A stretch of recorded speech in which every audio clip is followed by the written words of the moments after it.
ఓం శ్రీ మాత్రే నమః. ఓం సూర్యనారాయణాయ నమః. అందరికీ నమస్కారం. మాఘ శుద్ధ సప్తమి అనగానే మనకి ముందుగా గుర్తొచ్చేది సూర్య భగవానుడు. పురాణాల ప్రకారం అదితి కశ్యపునికి సూర్యుడు అవతరించినటువంటి ఈ మాఘ శుక్ల సప్తమిని సూర్య జయంతి అని లేదా రథ సప్తమి అని పిలుస్తారు.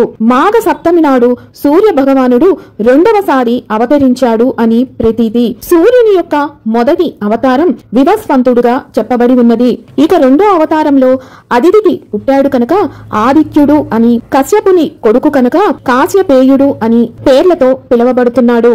ఈ రథ సప్తమి పర్వదినాన ప్రతి ఒక్కరికి తెలిసిన విషయం ఏమిటి అంటే సూర్య ఆరాధన వలన మనకి కలిగేటటువంటి ఎన్నో ప్రయోజనాలు. ఆయన్ని ఆరాధించడం వల్ల ముఖ్యంగా ఆరోగ్య సిద్ధి చేకూరుతుంది. కంటికి ఉన్నటువంటి సమస్యలు అన్ని కూడా తొలగిపోతాయి. చర్మ వ్యాధులు నశిస్తాయి. అన్నింట విజయం చేకూరుతుంది. దీనికి ఉదాహరణ మనకి మన పురాణాల్లోనే చెప్పబడి ఉన్నది. మహాభారతంలో ధర్మరాజు సూర్యారాధన చేసి అక్షయ పాత్రను పొందాడు. ఎటువంటి అన్నానికి లోటు లేకుండా ఎంతో మంది మునులకు ఋషులకు అన్నదానం ఈ అక్షయ పాత్ర ద్వారానే చేసి అఖండ పుణ్యాన్ని సంపాదించుకున్నాడు. ఇక త్రేతాయుగానికి వస్తే రావణాసురుణ్ణి వధించడానికి శ్రీరాముడు సూర్య భగవానుని ఆరాధన చేసి ఆదిత్య హృదయం పఠించారు. కాబట్టే ఆయనకి విజయం చేకూరింది అని రామాయణం చెప్తోంది.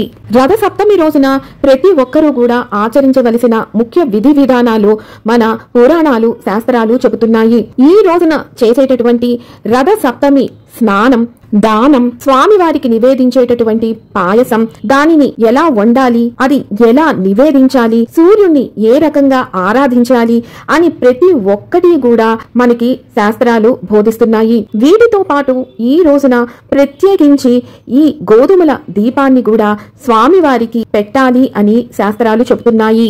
నవగ్రహాలు 9టికి కూడా ఒక్కొక్క గ్రహానికి ఒక్కొక్క ధాన్యాన్ని సూచించారు. అలాగే సూర్యునికి గోధుమలను సూచించారు. ఈ గోధుమలు సూర్యునికి ఎంతో ప్రీతికరమైనవి. అలాగే జిల్లేడు ఆకులు, ఇవి అర్కపత్రాలు అని కూడా మరొక పేరు. ఈ అర్కపత్రాలతోటి గోధుమలతోటి పెట్టేటటువంటి ఈ దీపం ఈ రోజున ఎంతో ప్రత్యేకం. మీరు మాఘమాసంలో వచ్చే రథ సప్తమి రోజునే కాదు, ఇది మాఘమాసంలో వచ్చే ప్రతి ఆదివారం లేదా ఏడాది పాటు మీరు ప్రతి ఆదివారం రోజున కూడా ఈ దీపాన్ని వెలిగించవచ్చు. అలాగే భాను సప్తమి ఉన్న రోజుల్లో ఈ దీపానికి ముఖ్యంగా కావాల్సినవి జిల్లేడు ఆకులు, ఇంట్లో ఉండేటటువంటి పూజా సామాగ్రి సరిపోతుంది. 2 ప్రమిదలు, గోధుమలు, అలాగే 7 ఒత్తులు. కొంతమంది 7 ఒత్తులతోటి 7 గుర్రాలకు ప్రతీకగా సప్తమికి ప్రతీకగా వెలిగిస్తారు. కొంతమంది 12 జ్యోతులను అంటే 12 ఆదిత్యులకు ప్రతీకగా వెలిగిస్తారు. మీరు 7 గాని 12 జ్యోతులను గాని వెలిగించవచ్చు. ఈ దీపాన్ని మీరు ఆరు బయట ఉన్నటువంటి తులసి కోట దగ్గర సూర్యకిరణాలు పడుతున్న చోట వెలిగించవచ్చు. మీకు బాల్కనీ లేదు, ఆరు బయట లేదు అనుకుంటే మీ దేవుని మందిరంలో వెలిగించవచ్చు. ముందుగా ఎక్కడైతే దీపాన్ని వెలిగిస్తున్నారో అక్కడ శుభ్రం చేసుకొని ముగ్గు పెట్టి దానిపైన ఒక స్టీల్ కాకుండా ఏదైనా ప్లేట్కి గంధం కుంకుమతో అలంకరించి పెట్టండి. దానిలో తెచ్చుకున్నటువంటి 7 జిల్లేడు ఆకులను శుభ్రపరచుకొని దానికి కూడా కొంచెం గంధం కుంకుమతో అలంకరించి ప్లేట్లో పెట్టండి. ఆ జిల్లేడు ఆకుల పైన 3 గుప్పెళ్లు గోధుమలను ఉంచండి. వాటిపైన తెచ్చుకున్నటువంటి కొత్త ప్రమిదలు లేదు అంటే ఇంట్లో మీరు ఉపయోగించే పాత ప్రమిదలైనా పర్వాలేదు, వాటికి కూడా కొంచెం గంధము, పసుపు, కుంకుమతో అలంకరించి ఒకదానిపైన ఒకటి పెట్టండి. దాంట్లో నువ్వుల నూనెను పోయండి.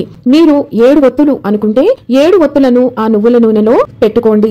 లేదు 12 ఒత్తులు వేసి దీపాన్ని వెలిగిస్తాను అంటే 12 ఒత్తులను వేయండి. వీటిని విడివిడిగా వేసి జ్యోతులను వెలిగించవచ్చు. లేదు అన్ని ఒత్తులను కలిపి ఒకటిగా వేసైనా మీరు ఈ దీపాన్ని వెలిగించవచ్చు. ముందుగా మీ గోత్ర నామాలతో సంకల్పం చెప్పుకోండి. ఆ తరువాత ఈ దీపాలను వెలిగించండి. వెలిగించినటువంటి దీపాన్ని పసుపు, కుంకుమ, అక్షింతలు, ఎర్రటి పుష్పాలతోటి పూజించండి. ఆ తరువాత సూర్యునికి అభిముఖంగా నుంచొని ఈ దీపాన్ని చూస్తూ మీరు ఆదిత్య హృదయం, సూర్యాష్టకం, సూర్యుని అష్టోత్తరం, ఇలా మీకు సూర్యునికి సంబంధించినటువంటి స్తోత్రాలు ఏవి వస్తే వాటిని మీరు ఈ రోజున తప్పనిసరిగా చదువుకోండి. ఆ తరువాత సూర్యునికి దీపానికి ధూప దీప నైవేద్యాలను సమర్పించండి. మీరు చేసినటువంటి పరమాన్నం ఈ రోజున ప్రత్యేకించి సూర్యునికి అలాగే దీపానికి కూడా నివేదించండి. లేదు అనుకుంటే బెల్లం, ఏదైనా ఫలాలను నివేదించవచ్చు. ఆ తరువాత హారతిని ఇచ్చి మీరు పూజను ముగించవచ్చు. ఈ దీపం కొండెక్కిన తరువాత ఆ గోధుమలను నానబెట్టి ఆవుకు తినిపించవచ్చు. అలాగే పువ్వులు, జిల్లేడు ఆకులు అన్నీ కూడా ఎవరు తొక్కని చోట లేదా పారే నీటిలో వేసేయండి. మాఘమాసంలో వచ్చేటటువంటి రథ సప్తమి రోజున, మాఘ ఆదివారాలు అన్ని రోజులు, లేదు అంటే అలాగే భాను సప్తమి ఉన్న రోజుల్లో, సంవత్సరంలో వచ్చే ప్రతి ఆదివారం రోజున తప్పనిసరిగా ఈ దీపాన్ని వెలిగించి ఆ సూర్య భగవానుని యొక్క సంపూర్ణ అనుగ్రహానికి పాత్రులు కండి. సంపూర్ణ ఆరోగ్యవంతులు అవ్వండి. అనుగ్రహం ఉంటే ఏదైనా సాధించవచ్చు. సెలవు మరి. సర్వం ఈశ్వరార్పణమస్తు. స్వస్తి.